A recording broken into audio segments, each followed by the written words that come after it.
வணக்கம். செய்தி வீச்சு உங்களை வரவேற்றுக் கொள்கிறது. இன்றைய செய்தி வீச்சில் இலங்கை இயற்கை பேரவல அனர்த்த நிலவரங்கள் மற்றும் உலக நிலவரங்கள் காத்திருக்கின்றன. முதலில் இலங்கை தீவு பக்கம் பார்வையை திருப்பலாம்.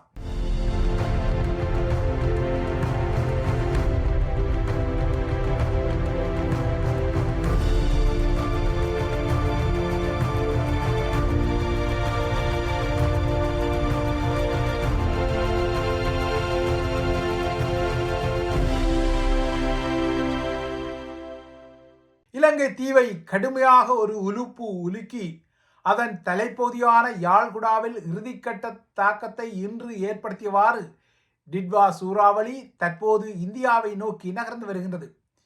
இதனால் தமிழகத்தின் கரையோர மாவட்டங்களுக்கு தற்போது சிவப்பு அபாய எச்சரிக்கை விடுக்கப்பட்டுள்ளது. தமிழகத்தின் பல பகுதிகளில் இன்று மணிக்கு 90 கிலோமீட்டர் வேகத்தில் கடும் காற்று வீசும் என்றும், நாளை இந்த சூறாவளி தமிழகத்துக்கும் தெற்கு ஆந்திராவுக்கும் இடைப்பட்ட பகுதியில் கரை கடக்கும் எனவும் எதிர்பார்க்கப்படுகின்றது.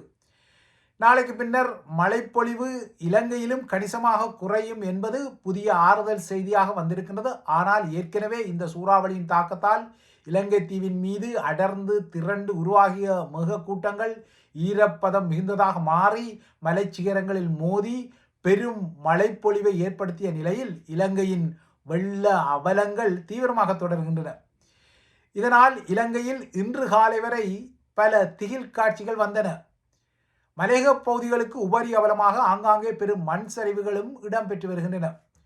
சூறாவளி தற்போது யாழ்குடாவை அண்மித்து நகர்ந்து வருவதால் இன்று யாழ்ப்பாணத்தில் குறிப்பாக வடமராட்சி கிழக்கு கரையோரங்களில் கடும் காற்றுடன் கடும் மழை தொடர்ந்தது. இந்த அனர்த்தங்களால் மருதங்கேணியில் உள்ள அந்தோனி பெர்னாண்டோ என்ற 66 வயது மூதாளர் உயிரிழந்துள்ளார். அதேபோல நெடுந்தீவு மற்றும் உடுவில் பிரதேச செயலாளர் பிரிவுகளிலும் சிலர் காயமடைந்துள்ளனர். கடல் நீர் பல இடங்களில் கிராமங்களுக்குள் உள்புகுந்துள்ளது. பொன்னாலை காரநகர் வீதியால் கடல் நீர் மேவி பாய்கின்றது. கீரிமலை கடல் பகுதி தற்போது கடுமையாக கொந்தளித்து வருகிறது. அதாவது இந்த பதிவு பதியப்படும் போது A9 வீதி ஏற்கனவே துண்டிக்கப்பட்ட நிலையில் ஏற்கனவே இந்த வீதியை அண்டிய சாந்தசோலை சந்தியில் ஒரு துன்பியல் சம்பவம் இடம்பெற்றது. அந்த பகுதியால் பயணிக்க முயன்ற கார் ஒன்று நீரில் அடித்து செல்லப்பட்ட நிலையில் அதில் பயணித்த 2 பலியாகியுள்ளனர். ஆண் பெண் என பயணித்த இவர்கள் தற்போது உடலங்களாக மீட்கப்பட்டுள்ளனர். பல இடங்களில் வெள்ள அவலங்கள் இருந்தாலும் அனுராதபுரம் புத்தளம் வீதியில் உள்ள கலாஓயா ஆற்றின் குறுக்காக உள்ள பாலத்தில் திக் நிலவரங்கள் தெரிந்தன. குறிப்பாக யாழ் கொழும்பு பயணிகள் பேருந்து ஒன்று தனது பயணத்தின் போது இந்த பாலப்பகுதியில் சிக்கி கொண்டது. கடும் வெள்ள நீரில் அது அடித்து செல்லப்பட்டது. அதன் பின்னர் நேற்று மாலை முதல் இன்று காலை வரை இடம்பெறும் மீட்பு பணி போராட்டங்கள் திக் நிலவரங்களாக தெரிகின்றன. இந்த பேருந்தில் அதிகளவு தமிழ் பயணிகள் பயணித்த நிலையில் இவர்கள் அனைவரும் பேருந்தை கைவிட்டு அந்த பகுதியில் வெள்ளத்தில் மூழ்கியிருந்த வீட்டின் கூரை ஒன்றின் மீது ஏறியிருந்த நிலையில் இவர்களை பாதுகாப்பாக மீட்க நேற்றிரவு மேற்கொள்ளப்பட்ட முதலாவது முயற்சிகள் தோல்வியடைந்தன. 2ஆம் கட்ட முயற்சிகளில் ஒரு பகுதியினர் மீட்கப்பட்டனர். எஞ்சியவர்களை மீட்கும் பணிகள் தொடர்கின்றன.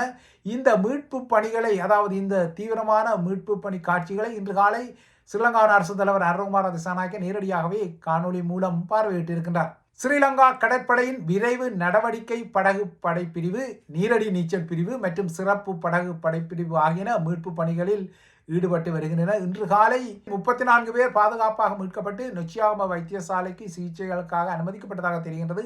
மிகுதி பேரை மீட்கும் போராட்டங்கள் தொடர்கின்றன. கலாஓயா பாலத்தை அண்மித்து புதிய துன்பியல் ஒன்று ஏற்பட்டுவிடக்கூடாது என்ற பதைபதைப்பு அனைவரிடமே இருக்கின்றது. இலங்கையின் இந்த இயற்கை அவலங்களில் பலியானோர் குறித்த அதிகார அறிக்கையில் தற்போது 123 பேர் பலியாகி மேலும் 130 பேர் காணாமல் போயுள்ளதாக ஸ்ரீலங்காவின் அனர்த்த முகாமைத்துவ நிலையம் அறிவித்துள்ளது. கண்டி மாவட்டத்தில் 51 பேர் பலியாகி 67 பேர் காணாமல் போயுள்ளதாகவும், பதுளையில் 35 பேர் பலியாகி 27 பேர் காணாமல் போயுள்ளதாகவும், இதேபோல கேகாலையில் 9 பேர், மாத்தளையில் 8 பேர், நுவரேலியாவில் 6 பேர், அம்பாறையில் 5 பேர் பலியாகியுள்ளதாகவும் பலர் காணாமல் போயுள்ளதாகவும் அறிவிக்கப்பட்டாலும் வெள்ளம் சூழ்ந்த பகுதிகளில் தகவல் தொடர்புகள் துண்டிக்கப்பட்டுள்ளதால் உண்மையான இழப்புகளின் எண்ணிக்கை அதிகமாக இருக்கும் என அஞ்சப்படுகின்றது. தற்போதைய நாட்டின் வெள்ள அவலம் 2016ஆம் ஆண்டில் ஏற்பட்ட வெள்ள அவலத்தை விட அதிகமாக இருப்பதாக கூறப்படுகின்றது. அத்தனகல ஆறு தொடர்ந்தும் உயர்ந்து வருகின்றது. இதன் விளைவாக கம்பஹா பகுதியில் வெள்ள நிலவரம் மோசமாகி வருகின்றது. மகா ஓயாவில் நீர்மட்டம் வேகமாக உயர்ந்து வருகின்றது. கழுகங்கையும் பெருக்கெடுத்துள்ளது. தலைநகர் கொழும்பை அண்டிய பிரதான ஆறாக இருக்கக்கூடிய களனி ஆறு பெருக்கெடுத்துள்ளதால் களனி ஆற்றின் கரையோர பகுதிகளிலும் கடுவல, கொழும்பு, கொலனாவ போன்ற பகுதிகளிலும் இன்று காலை வெள்ள அபாயம் தீவிரமடைந்தது. இதனால் இன்றும் நாட்டின் பிரதான தொடருந்து சேவைகள் நிறுத்தப்பட்டுள்ளன. நேற்றிரவு முழுவதும் பெய்த கடும் மழையால் நீர்மட்டம் வேகமாக உயர்ந்து தொடருந்து பாதையின் பல பகுதிகளை நடலாவிய ரீதியில் மூழ்கடித்துள்ளன. களனி ஆற்றை பொறுத்தவரை அதன் நீர்மட்டம் தொடர்ந்து உயர்ந்து வருவதால் கொழும்பு நகருக்கு குடிநீர் வழங்கும் அம்பத்தலே நீர் சுத்திகரிப்பு நிலையம் நீரில் மூழ்கும் அபாயத்தை சந்தித்துள்ளது. இதனால் கொழும்புக்குரிய நீர் விநியோகம் ஆபத்தில் இருப்பதாக கூறப்படுகிறது. ஏற்கனவே பல இடங்களில் ஏற்பட்ட கடுமையான வெள்ளப்பெருக்கு காரணமாக பல நீர் விநியோக நிலையங்கள், அதாவது பம்ப் நிலையங்கள் நீரில் மூழ்கியதால் பல மாவட்டங்களில் நீர் விநியோக நடவடிக்கைகள் பாதிக்கப்பட்டுள்ளன. நீர் விநியோகம் மாத்திரமல்ல, இலங்கையில் இப்போது 20% மின்சாரம் துண்டிக்கப்பட்டுள்ளது. மின்சார துண்டிப்பு காரணமாக அந்த இடங்களில் கையடக்க தொலைபேசி இணைப்புகளும் துண்டிக்கப்பட்டுள்ளன. நிலைமையை சமாளிக்க ஸ்ரீலங்காவில் அத்தியாவசிய சேவைகளுக்குரிய சிறப்பு வர்த்தமானி பிரகடனம் அரசு தலைவர் அனுரகுமார திசாநாயக்காவால் நேற்று மேற்கொள்ளப்பட்டது. இதனால் மின்சாரம், எரிபொருள் விநியோகம், மருத்துவ சேவைகள், நீர்வளங்கள் மற்றும் பொது போக்குவரத்து சேவைகள் அத்தியாவசிய சேவைகளாக பிரகடனப்படுத்தப்பட்டுள்ளன. இதன் பின்னர் நிவாரண உதவிகளை வழங்குமாறு வெளிநாடுகளுக்கும் அழைப்பு விடுக்கப்பட்டுள்ளது.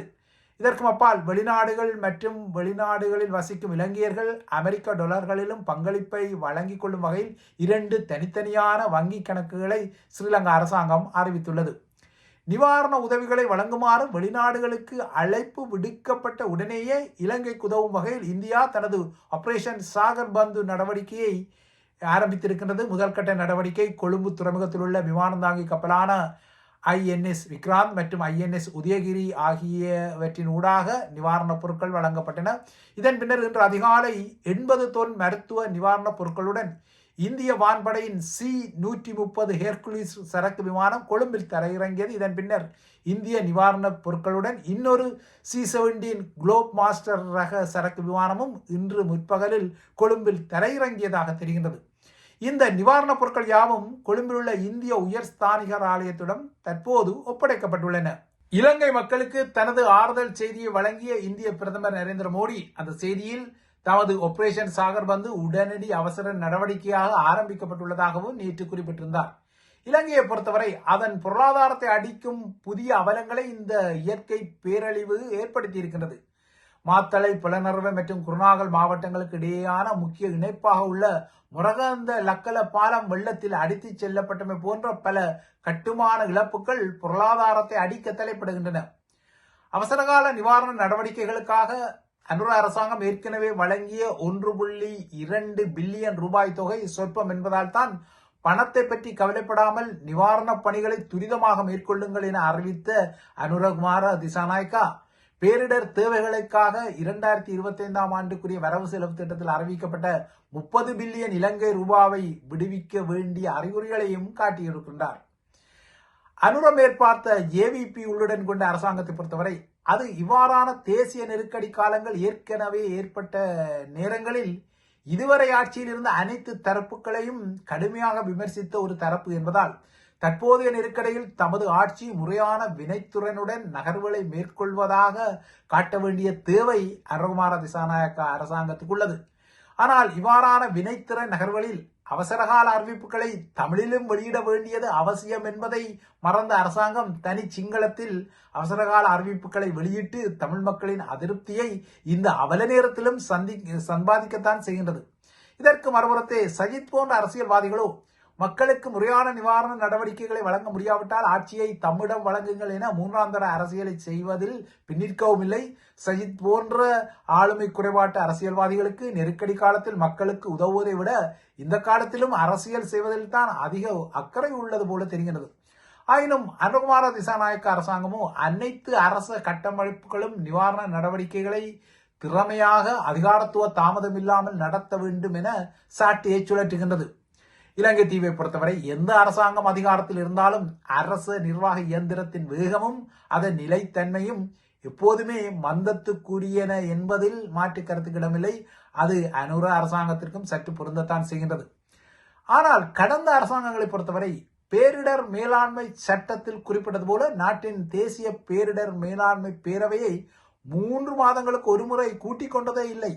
கடந்த 7 ஆண்டுகள் இந்த நடைமுறை இலங்கையில் பின்பற்றப்பட்டதே இல்லை. அதற்கு மாறாக எப்போதும் அவலங்கள் நடந்த பின்னர்தான் திடீர் கூட்டங்கள் மற்றும் அவசரகால கூட்டங்கள் மூலம் நிலைமைகள் கையாளப்படும் அசம்பந்த போக்கு தொடர்ந்த நிலையில் சிஸ்டம் சேஞ்ச் என்ற கொட்டொலியுடன் ஆட்சிக்கு வந்த அனுர அரசாங்கம் இந்த விடயத்தில் சற்று சுதாகரித்து கடந்த ஆகஸ்டில் இந்த தேசிய பேரிடர் மேலாண்மை பேரவைக்கு மீண்டும் ஆக்சிஜன் கொடுத்ததால் தற்போதைய நெருக்கடி காலத்தில் இது அரசாங்கத்திற்கு உதவி கொள்வதை காணக்கூடியதாக உள்ளது.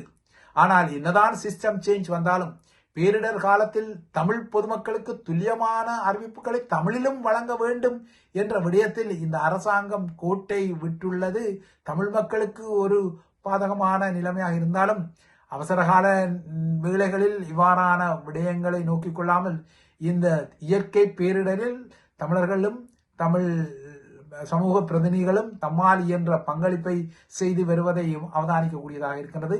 இவை இலங்கை நிலவரங்கள். இறுதியாக சுருக்கமாக உலக நிலவரங்களை நோக்கிக் கொண்டார்.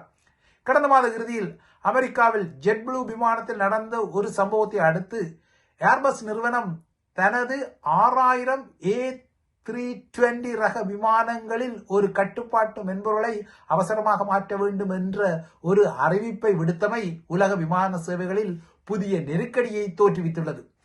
இந்த மென்பொருள் சூரிய கதிர்வீச்சுக்கு ஆளாகும் போது விமான கட்டுப்பாடுகளின் செயல்பாட்டுக்கு அவசியமான தரவுகளை சிதைத்துக் கொள்வது நிரூபிக்கப்பட்டிருப்பதால் அவசரமாக ஏர்பஸ் இந்த அறிவிப்பை நேற்று வெளியிட்டது. பெரும்பாலான விமானங்களுக்கு முந்தைய பதிப்பிலிருந்து மென்பொருளை புதுப்பிப்பதற்கு சில மணி நேரம் எடுக்கக்கூடும் என்றாலும் பழைய ரக விமானங்கள் சுமார் 1000 உள்ளன. அந்த விமானங்களுக்கு இந்த மென்பொருளை புதுப்பிப்பதற்கு முன்னர் அதற்குரிய மென்பொருளை மாற்ற வேண்டும் என்பதால் இந்த நகர்வு சில வாரங்கள் எடுக்கும் என்பதால் கிறிஸ்துமஸ் மற்றும் புத்தாண்டு காலத்தில் உலக விமான சேவைகளில் இடையூறுகள் ஏற்படலாம் என கருதப்படுகின்றது.